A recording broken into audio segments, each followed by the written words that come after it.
let's start with that mall. Was that a practical set that you guys outfitted, or did you build that? No, it was a practical set. It's as far as I know, it's a mall that was scheduled for teardown, and it was totally outfitted by Chris Trujillo, our production designer. 360. It was sort of off the side of a mall, of a working mall, and he took it to a place that took months and months to get together, and it took us about 2 months to light to get everything in there working off of a dimmer pack and all computerized so that we could flicker anything that the brothers wanted to see flicker, or anytime there was danger there. That mall, you could walk into any of the stores on a whim, and it would be down to like the jewelry, down to like the socks at the Gap.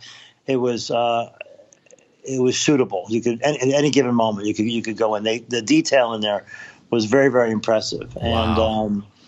And it was remarkable. I mean, I think that I know the guys referenced Fast Times at Ridgemont High for some of the work we did in there, and it was pretty remarkable to see brought to life. It really felt 1980s-ish. That was our main big new set this year. We also had the mayor's office. We had the town newspaper. Mm-hmm. And we had our standing sets, which we didn't get into that much. You know, the buyer's house, which has seen a lot of time on Stranger Things, as well as the Wheeler House basement, which didn't get visited that much this year. Yeah. But those are standing sets. The lab, I don't know if we got into the lab last year. I don't think we did. We might have gotten in there for a second. I think Hopper and Joyce go back there for a second. But the mall certainly was quite the achievement. Talk to me about your approach to lighting that. You said you had spent a couple months lighting it, but what was your approach to doing that? I mean, obviously there's tons of practicals that we see in the neon, but can you dive a little bit more into that? Well, yeah, we worked again with Chris and Jess Royale, who's our set decorator, and they both help with lighting a lot. So we talked about bringing neon in, which is very fragile stuff to bring in, and the idea of flickering neon's a little bit, it's a little bit, dodgy, because stuff can work and then it cannot work, and there's no explanation why. But through my electrical team, they spent literally 2 months rewiring everything in the place so that they could control it down to, whichever you wanted to see turn on or off or flicker. And it really took about 2 months to get the lighting in there set. And we did that before we started rolling.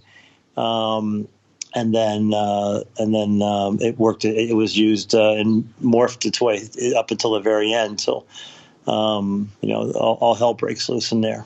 Were all the stores lit appropriately obviously for camera, you're lighting it, but was it, like you said, you could just walk in? When you just walked in normally, did it feel like a regular mall with that kind of like fluorescent top light and that sort of thing?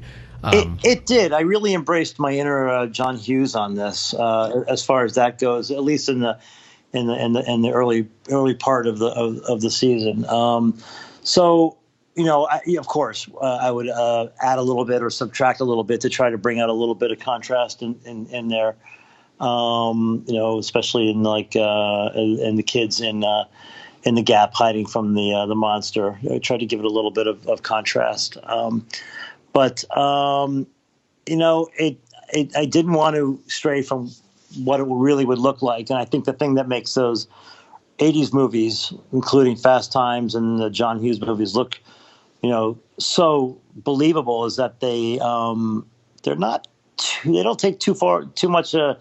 I'm trying to say they don't really get too far away from what it would really look like. Yeah.